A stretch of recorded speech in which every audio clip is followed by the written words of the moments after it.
Design a class to overload a function compare, दिख रहा है? वॉइड कंपेयर था ब्रैकेट में एंड कॉमा एंड था, वॉइड कंपेयर था ब्रैकेट में कैर कॉमा कैर था, वॉइड कंपेयर था ब्रैकेट में स्ट्रिंग कॉमा स्ट्रिंग था।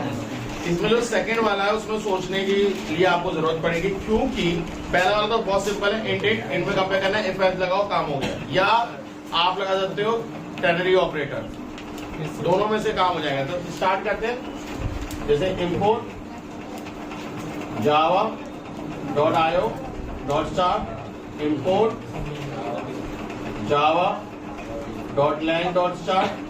अगर आपको मेन फंक्शन जो इसमें सजेशन में नहीं है मेन फंक्शन बनाने को, तो नहीं बनाना तो छोड़ भी सकते हो, ठीक है? तो उसके लिए यूटिल हटा दो, पब्लिक क्लास ओवरलोड, जो भी आपको बनाना है बना सकते हो। जैसे कंपेयर का तो वो कर दो पब्लिक कंपेयर। अब देखो ध्यान से, इसमें इन्होंने रिटर्न करने को बोला है, इसमें नहीं रिटर्न नहीं बोला, उन्होंने बोला compare the end print the result. तो प्रिंट बोला है, इसका मतलब ये कंपेयर कंपेयर होगा। बात समझ में आई? क्योंकि वही रिजल्ट प्रिंट कराना है, तो इसका मतलब क्या होगा, ये वही का वही रिजल्ट भी प्रिंट होगा, क्योंकि कुछ रिटर्न नहीं करा रहा। भाई अगर रिजल्ट प्रिंट कर दे तो रिटर्न कराने की क्या जरूरत है? अगर वहां वो बोल रहा है वो रिटर्न कराओ तो रिटर्न बनाना पड़ेगा, तब हम यहाँ वॉइड नहीं लिख सकते, जब हमें डेटा टाइप बताएगा वो। तो यहाँ पे वॉइड लिखा है, क्यों? क्योंकि उसने बोला है वहीं का वही रिजल्ट क्या कर दो, प्रिंट कर दो। तो मैंने ये इस तरीके से लिखा। इन्होंने इंट लिखा है, तो इंटीजर डेटा टाइप के दो वेरिएबल होंगे इसके आर्गुमेंट में, जो आपको लेना है वो ले लो, ए बी। कई क्वेश्चंस में वो स्पेसिफाई बताता है, जो लिखा है वही लेना है, बट जब कुछ लिखा नहीं है, इन्होंने डेटा टाइप लिखा है, तो वेरिएबल की फ्रीडम आपके पास है, ठीक है? अब आप इफ से करना चाहते हैं इफ से करें, आप टर्नरी से करना चाहते हैं टर्नरी से करें, इट्स टोटली योर चॉइस, ठीक है? तो if a is greater than b, इधर देखो chance, system out dot println a is greater या फर्स्ट वैल्यू इज ग्रेटर, जो भी आपको लिखना है वो लिखो, plus a, else system dot out dot println b is greater या सेकेंड वैल्यू इज ग्रेटर, जो भी आपको लिखना है, प्लस बी। कोई डाउट है तो बताओ। और यहाँ पे आपका खत्म, फिर आएगा public class, sorry public void है ना, और इसके ब्रैकेट में जाएंगे कैट सी, चलो सी डी ले लो, ठीक है?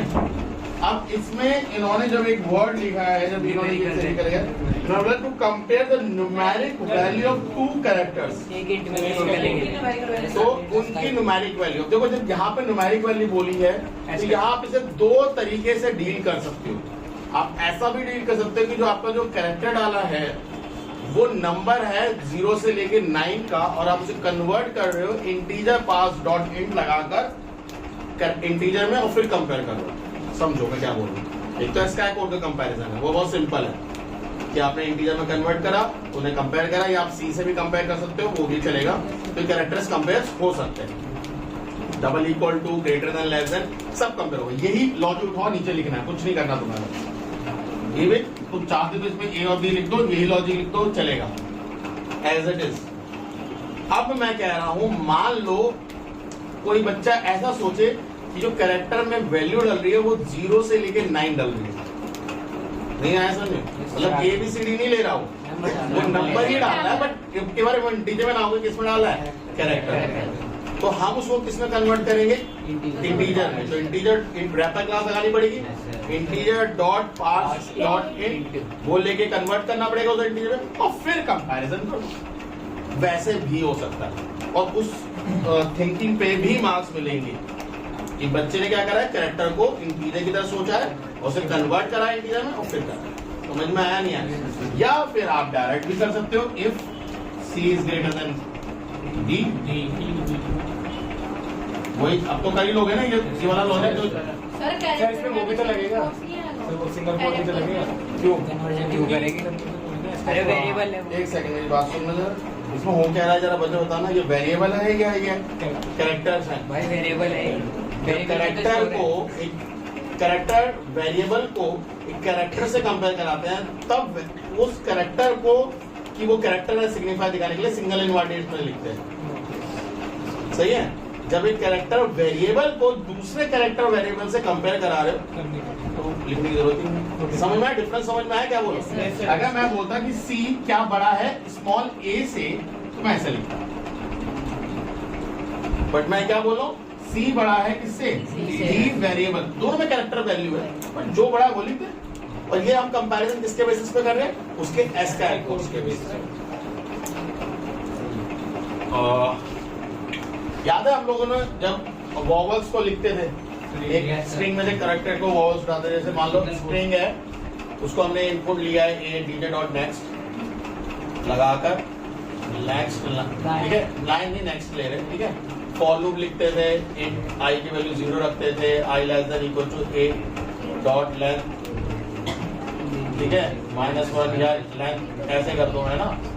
आई प्लस प्लस करते थे, यहाँ पे कैर लेते थे, char C equals to A dot char at I, और फिर यहाँ पे C double equals to A, C double equals to B, oh sorry A E, है ना, ऐसा। तो ये क्या है? ये कैरेक्टर है, ये कैरेक्टर है, और मैं उस कैरेक्टर वेरिएबल को कैरेक्टर से कंपेयर कर रहा हूं, कैरेक्टर वेरिएबल को कैरेक्टर से कंपेयर कर रहा हूं। तो कैरेक्टर वेरिएबल और कैरेक्टर कांस्टेंट में डिफरेंस होना चाहिए, नहीं होना चाहिए? उसके लिए मैंने दिखाया ये कांस्टेंट है, तो इसे मैंने इन्वर्टेड में लिखा है, ये कैरेक्टर है, ये उस कैरेक्टर का वेरिएबल है, ये कैरेक्टर नहीं है, ये उसका वेरिएबल है। और इन दोनों में कंपैरिजन करो, चाहे वो इक्वल टू से करो, डबल इक्वल टू से करो, single greater than less then से करो, नॉट इक्वल टू से करो, किसी भी करो, आप कंपैरिजन करो। वही सेम चीज मैं यहाँ कर रहा हूं। मैं क्या बोल रहा हूँ? सी कैरेक्टर के अंदर जो भी कैरेक्टर है वो अगर डी कैरेक्टर के अंदर जो भी कैरेक्टर है उससे बड़ा है, ये बोलना। मैं ये नहीं बोलना मांग सी कैरेक्टर डी कैरेक्टर से बड़ा है, आया समझ में? मैं ये नहीं बोल रहा कि कैरेक्टर सी ग्रेटर देन कैरेक्टर डी। मैं क्या बोल रहा हूँ? सी वेरिएबल जो कि कैरेक्टर डेटा टाइप का, उसके अंदर जो कैरेक्टर है वो डी वेरिएबल जो कि कैरेक्टर डेटा टाइप है उस कैरेक्टर के बड़ा है। तो मैं क्या लिखूं? सिस्टम ऑफ प्रिंट है सी इज ग्रेटर, और जो भी है वो प्रिंट करा दूं। Yes sir. As d is greater, जो भी है वो प्रिंट करा दूं। अब आई बात समझ में? बताओ, अभी भी नहीं आई तो बताओ, ठीक है। फिर इसके बाद आपका एक और है, कौन सा? पब्लिक वॉइड कंपेयर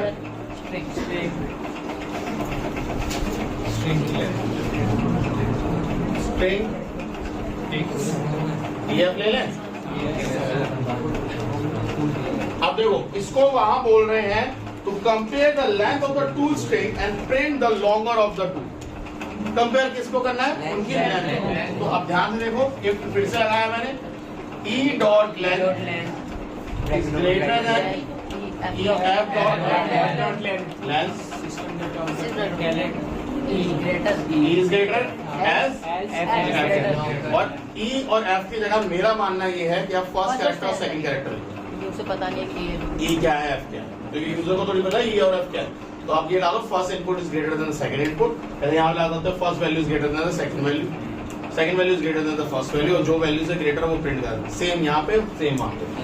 और ये आपका जब खत्म हो जाएगा, इफ एल्स खत्म हो गया, इफ क्या और ब्रैकेट मत लगाओ सर, लेकिन सर हमें तो उसकी न्यूमेरिकल किसका बोला? लेंथ प्रिंट कराने को बोला? सर नहीं सर, स्ट्रिंग प्रिंट करवानी है, स्ट्रिंग प्रिंट करवानी है। न्यूमेरिकल वैल्यू कहाँ बोला? उन्होंने बोला to compare the length of the two string and print the longer of the two. अरे पहले वाले में क्या जो पहले वाले में उसमें क्या उसमें क्या प्रिंट करा? कैरेक्टर प्रिंट करवानी है। तो मैंने बोला तो उसकी न्यूमेरिक वैल्यू प्रिंट करा दो, क्या दिक्कत हो गई? उसे इंटीजर में डाल दो। अगर ऐसे न्यूमेरिक वैल्यू प्रिंट कराएंगे, लो एक काम करो, int x equal to c, int y equals to d, x is greater than y। आप खुश? कैरेक्टर्स को आपने इंटीजर में डाल दिया तो वो उसका एसक्यूएल कोड से कंपेयर करेगा। अब उसका एसक्यूएल कोड प्रिंट करा तो कैरेक्टर भी प्रिंट करा तो क्या दिक्कत होगी?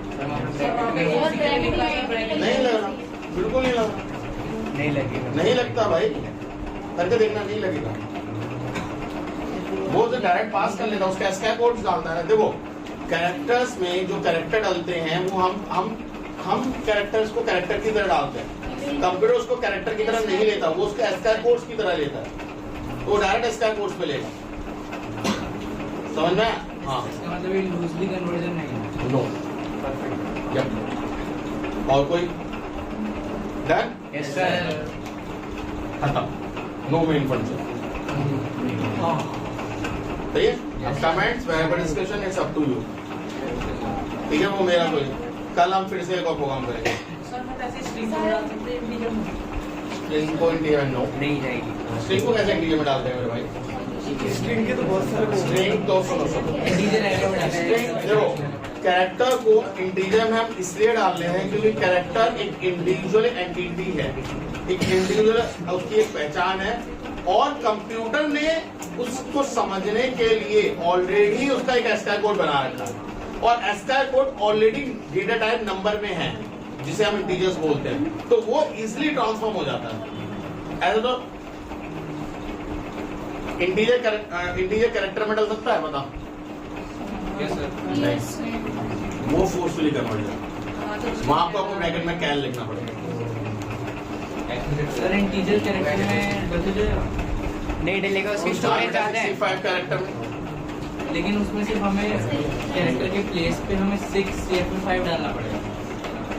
नहीं भाई, 5 डालेंगे तो फिर वो तो उसका एस्काई कोड समझ के वो कर देगा। हाँ तो मैं नहीं करेगा ना, यही तो मैं कह रहा हूँ, नहीं करेगा। लिखना पड़ेगा, मतलब मैं कह रहा हूँ इंटीजर डेटा टाइप मैंने लिया, मान लो आई में मैंने 65 वैल्यू ली और मैंने 65 वैल्यू को डाला कैरेक्टर में, वो एरर दिखा देगा, बट वहीं उस 65 वैल्यू को ब्रैकेट में आगे क्या लिख दूं तो वो उसके एस्काई कोड पे जाकर उसकी वैल्यू को उठा लेगा। अगर हम वहीं पे अगर सिर्फ 6 लिखते हैं तो वो हाँ वो तो ले लेगा, वो तो कह देगा हाँ लाओ, वो भी इनपुट लेते वक्त वो भी ऐसे पास नहीं कर सकते। आप इंटीजर डेटा टाइप की वैल्यू को कैरेक्टर के डेटा टाइप की वैल्यू में पास नहीं कर सकते।